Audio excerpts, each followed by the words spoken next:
印尼一只石油船今年2届伫台北港洪查出有气体外流，是第2类毒性的化学物质，有致癌的风险。检方今仔甲船长佮大副以原起诉处分，嘛爱付予国库1300万。防护衫穿甲正潮，做了几落顶的保护，增加去哩船顶检查，会遮尔顺利成为这台外籍船涉嫌放有毒的物质。经过看机关联手调查，伫即马专案侦查结束。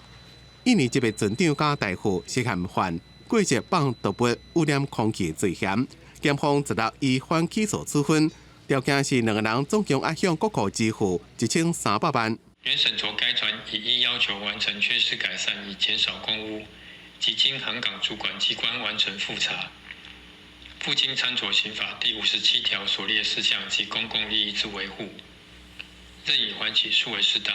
这台液化石油船载是律师，属于加压气体。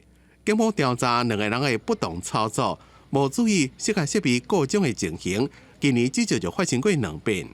伫台北港落雨时阵，律师无完全入去组内面，有一寡流到空气内面，造成环境被污染。我们先了解到这个外籍的船只可能会进到台北港之后，我们掌握它进港的期程。那我们在它进港的时候去做污染的采样。那采样的过程中就发现说，这个外籍船只它自己本身可能会有这个VCM 的泄漏的情形。 氯烯它确实在欧盟的分类，它是属于一个确定致癌物，所以它被我们做一个管制。在台湾其实就是在塑胶产业上还蛮常使用的。确实，它到空气里面来，对于身体的危害会有这个疑虑。律师走去外口，不但是产生空气污染，这种化学物质也佫互官方列做第2类的毒性化学物质，也是致癌物质的第1级。